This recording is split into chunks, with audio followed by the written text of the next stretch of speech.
था, वो गए मिलने, मिल करके आए। उन्होंने यथास्थिति से अवगत कराया। वहाँ तदर्थ के साथी भी बैठे थे, उनकी बात उनको बताया, हमारी बात हमको बताया। और उन्होंने कहा कि कल आप लोग रहिए, कल माननीय मुख्यमंत्री जी का जो भी निर्देश प्राप्त हुआ है प्रमुख सचिव से बैठकर हमको बात करना है।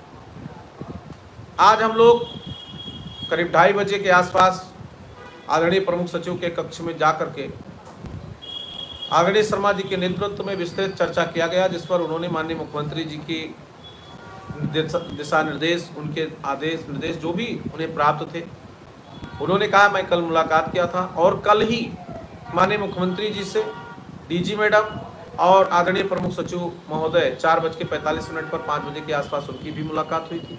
दोनों का संगम हुआ। दोनों की बातों में जो सार निकल कर आया, उससे लगा कि शिक्षा मित्रों के अब धीरे धीरे स्थितियों में काफी कुछ सुधार हो रहा है। आपकी समस्या का समाधान शीघ्रता से होगा। अब तमाम साथी हमारे कहते हैं कि हमें विश्वास नहीं है, शिक्षा मित्र के समस्याओं का समाधान हो नहीं सकता, नेता गुमराह कर रहे हैं। तो मैं तो आपको बड़ा स्पष्ट कह दे रहा हूं कि मैं आपके समाधान के लिए संघर्ष कर रहा हूं। आपके समस्या के समाधान तक निरंतर मैं संघर्ष करूंगा। जिसको विश्वास नहीं है, जिसको ये लगता है उसकी जैसी भावना, जब पूरे आदर्श को स्थापित करने के लिए भगवान राम ने पूरा जीवन समर्पित कर दिया, तो जाकी रही भावना जैसी प्रभु मूरत देखी तिन तैसी। आपकी क्या भावना है शिव कुमार शुक्ला के प्रति? आपकी क्या भावना है सुशील यादव के प्रति? आपकी क्या भावना है अरविंद और रमेश मिश्रा के प्रति? आपकी क्या भावना हमारे जिला अध्यक्षों के प्रति? आपकी क्या भावना है हमारे मंडल अध्यक्षों के प्रति? आपकी क्या भावना है संगठन के प्रति? और आपकी क्या भावना है अपने प्रति?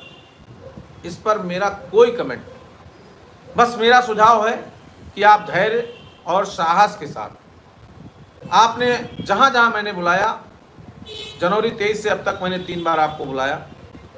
एक कार्यक्रम और हुआ 20 फरवरी का, उसमें भी हमने निवेदन इसलिए किया कि लोगों को ये ना लगे कि शिक्षा मित्रों का बहुत कुछ होने जा रहा था। और नमस्कार साथियों, स्वागत है आप सभी का आज की इस वीडियो में। वर्तमान की बड़ी खबर है। हाल ही के अंदर कहा जाए कि शासन स्तर से बयान आ चुका है। हाल ही के अंदर का एक पत्रक है, उस पत्रक को आपको दिखाऊंगा। शिक्षा मित्रों के जो शिक्षा मित्रों का कहा जाए कि एक पत्रक दिया गया था ज्ञापन पत्र के रूप में, वो भी वापस आया है। उस पर रिप्लाई आया है। क्या रिप्लाई आया है, सारी बातें प्रॉपरली आपके मध्य में कवर होंगी। सभी साथी जो नए जुड़े हैं, चैनल को सब्सक्राइब कर बेल आइकन को प्रेस कर लें। कुमार शुक्ला ने उसको भी रखा।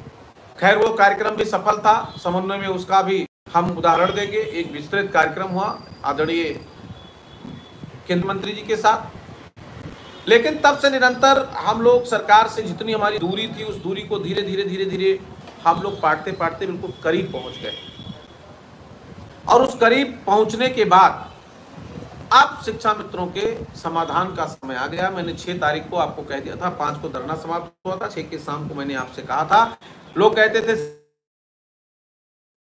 तब भी कहा था, बीच के अपने उद्बोधन में कहा था, आज भी कह रहा हूं, पोस्ट के माध्यम से कहा हूं कि शिक्षा मित्र को फिर लखनऊ बुलाऊंगा और पूरी ताकत से शिक्षा मित्र आएगा, बसों में भर भर के आएगा और शिक्षा मित्र खुशियों से घर जाएगा। वो समय धीरे धीरे हमारे करीब आ रहा है और उस समय की आप प्रतीक्षा करिए और आप विचलित मत होइए, आप संगठित रहिए। अभी पश्चिमी उत्तर प्रदेश में हमारे कुछ साथियों ने अपने नेतृत्व में हमारे जिलाध्यक्षों की बैठक किया। जिलाध्यक्षों ने 1-2 प्रस्ताव पारित किए। पश्चिमी उत्तर प्रदेश प्रभारी व अन्य जनपद के जिलाध्यक्ष साथियों ने हमें अवगत कराया। मैं उनकी बात से अपने बात को संबद्ध किया और हमारे संगठन के सभी जिम्मेदार साथी हैं, उनकी बात से मैं अपने बात को संबद्ध रखता हूं। लेकिन वर्तमान परिस्थिति जो है, इस परिस्थिति में उनके प्रस्ताव जो आए थे, उनमें एक प्रस्ताव है, बात किया जाए उनके कोटे के माननीय मंत्री हैं अनिल जी, वो भी माननीय मुख्यमंत्री से बात करें। उनके कोटे के विधायक हैं, वो लोग भी बात करें।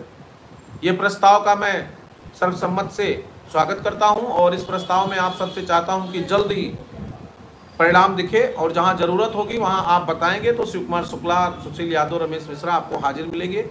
और अगर मेरे और उपस्थिति में आपकी चर्चा आदरणीय जयंत जी से होगी तो आपको भी बल मिलेगा और मैं भी अपनी बात कहने में पूरी सक्षमता के साथ कहने का प्रयास करूँगा। दूसरा प्रस्ताव आया कि निदेशालय में धरना होना चाहिए। इस प्रस्ताव को मैं रोकता हूं। मैंने पहले भी कहा और वर्तमान में भी कह रहा हूं। जितने भी साथी लाइव हैं और जितने भी साथी इस वीडियो को देखेंगे और लोग जानेंगे कि अभी आगामी 3 महीने तक शिक्षा मित्रों का किसी प्रकार का कोई धरना, प्रदर्शन, अनशन, आमरण